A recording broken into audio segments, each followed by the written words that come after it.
మా కార్యకర్తలు సోదరులు సోదరీమణులందరికీ మరొకసారి నా అభినందనలు. అసలు సరిగ్గా ఇదే రోజు ఈ రోజుకు ఒక ప్రాముఖ్యత ఉన్నది.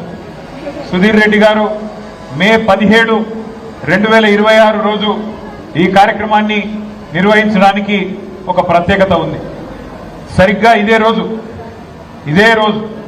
25 సంవత్సరాల కిందట కేసీఆర్ గారు పార్టీ పెట్టిన తర్వాత ఏప్రిల్ 27, 2001 నాడు మన నాయకుడు కేసీఆర్ గారి ఆధ్వర్యంలో మొట్టమొదటి బహిరంగ సభ జరిగిన రోజు, సింహగర్జన జరిగిన రోజు మే 17, 2001. సరిగ్గా అదే రోజు మళ్ళీ ఈ రోజు ఎల్బీ నగర్ లో ఈ శిక్షణ కార్యక్రమాన్ని వేలాది మంది మా సోదరులు సోదరీమణుల మధ్య నిర్వహించుకోవడం చాలా సంతోషం. ఆ రోజుల్లో ఒక్కసారి మీకు అర్థం కావడానికి చెప్తా ఉన్నాను.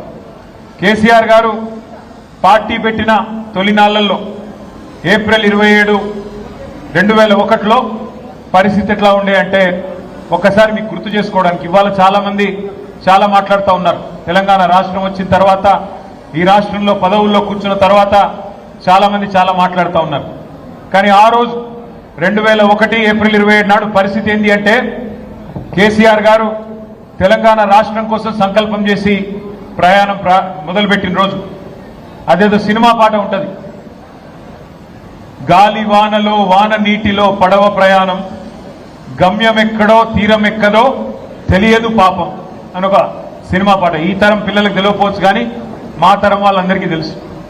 అట్లాంటి పరిస్థితుల్లో ఒక తుఫాన్లో చిరుదీపాన్ని వెలిగించినట్టు పెద్దలు కేసీఆర్ గారు ఆనాడు ఒక్కడుగా బయలుదేరి తెలంగాణ జాతిని ఒకటి చేయడానికి డాక్టర్ బాబాసాహెబ్ అంబేద్కర్ గారు ఏ సూత్రాన్నైతే చెప్పారో, బోధించు, సమీకరించు, పోరాడు అనే మాట ఏదైతే చెప్పారో, లక్షల సంఖ్యలో ప్రజల్ని సమీకరిస్తూ తెలంగాణ రాష్ట్ర ఏర్పాటు ఎందుకు జరగాలనో వారికి బోధిస్తూ, ఎక్కడ ఏ సమస్య వచ్చినా అడుగడుగున తెలంగాణ ప్రజలకు ఒక రక్షణ కవచంలాగా నిలిచి పోరాడుతూ ఆ బాబాసాహెబ్ చూపిన బాటలో, ఆ బాబాసాహెబ్ రాసిన రాజ్యాంగం ఆధారంగానే తెలంగాణ సాధించాలనే లక్ష్యంతో ఆ రోజు ప్రయాణం మొదలైంది.